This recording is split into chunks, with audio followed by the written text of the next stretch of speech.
friend, Megan here. I want to ask you, how do you talk to yourself?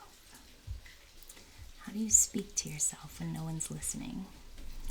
Because this has been a really hard one for me to look at over the years, but I think it's really important. And the way that I started really looking at it, there were a couple moments. One was I was hiking with a friend, and she was telling me a little bit about her journey. And she said, I've realized that I beat myself up a lot, and I have all these self-loathing thoughts. And my therapist told me, there's your true self, and then there's the other track. The track that just is self-sabotaging and self-harming, and one's real, and the other one is a lot of noise. And she said, her name is Manhi, and I love her. She said, my one name is Manhi, that's my true name, and the other name is Minhi, which I thought was super cute.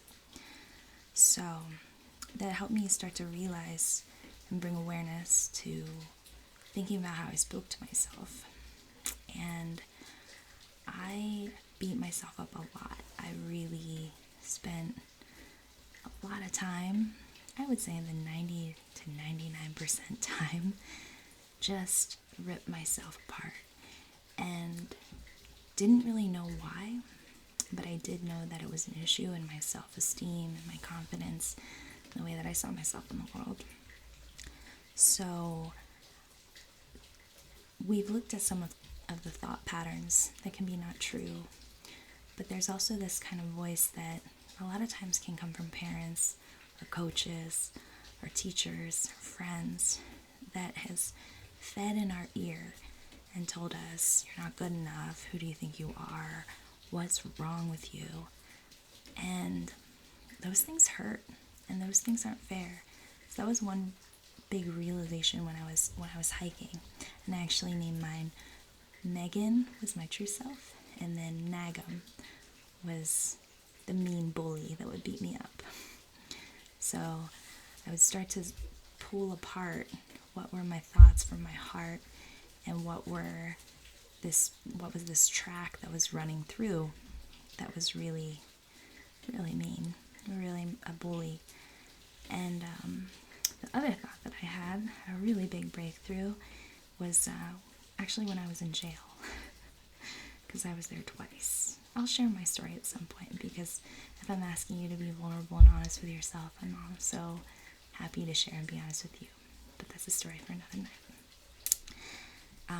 The thought in jail was, if I spoke to anyone the way I speak to myself, I would have no friends. And if people really found out who I was, they would hate me. So those were pretty brutal. So I want you to really take a step back and start to notice and watch when there's this critic or this bully that's beating you up, and start to see if it's true, and maybe even where it came from. Sometimes that helps, because once you realize it's not really you, but it's something you heard along the way, you can separate it out a little bit more.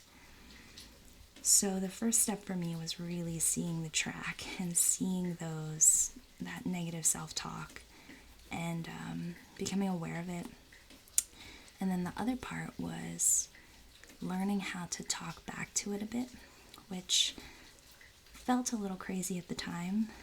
I don't want to seem crazy and be talking to myself, but we are always talking to ourselves, so we might as well be conscious of the conversation and be a participant in it, in my opinion.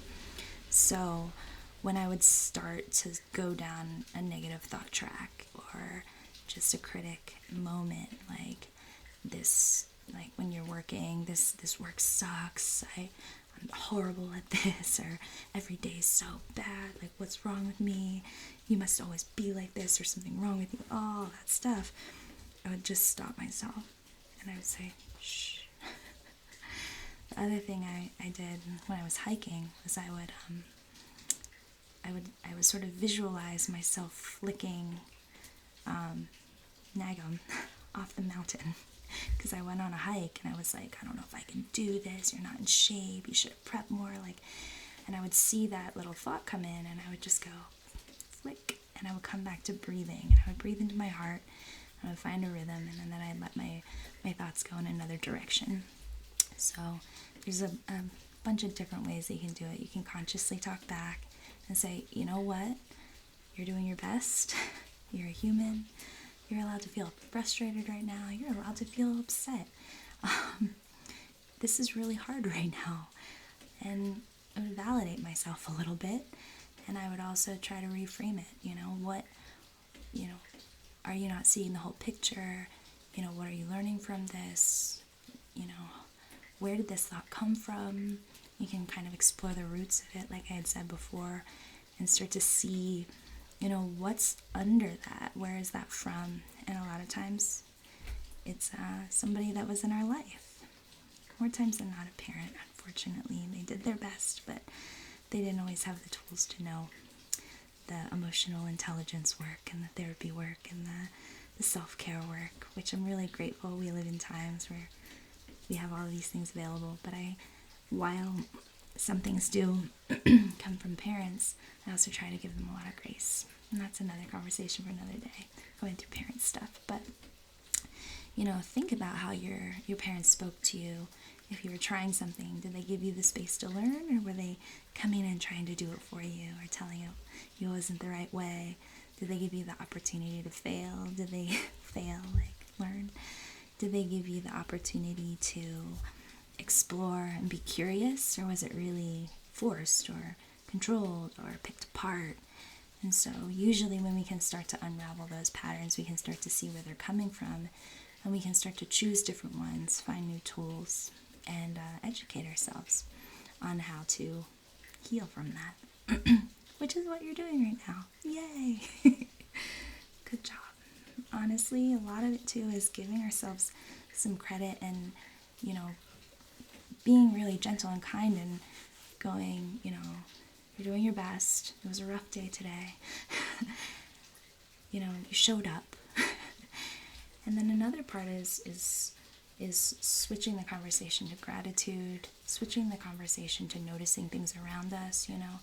When we can realize that the thoughts don't control us and the thoughts aren't us, and we're actually, like I said, participants, you really can start to unravel and decide what you want.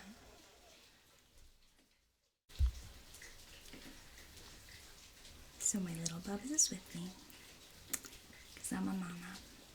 And it kind of comes to another point of this. How would you want to speak to your kids? And how would you want your kids to speak to themselves? And that helped a bit. And a lot of it was,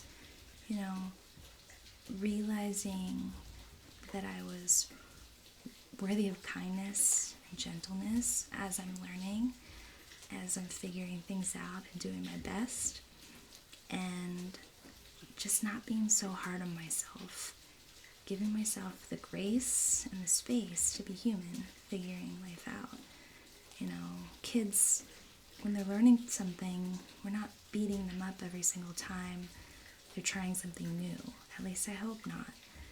It's the first time they're trying it. And so when something's new, we have this kind of unrealistic expectation that we're going to be brilliant at the first moment. But more times than not, it takes some trial. And so how can we be encouraging to ourselves when we're learning something new, when we're putting ourselves out there, when we're living a tricky life that's just ours?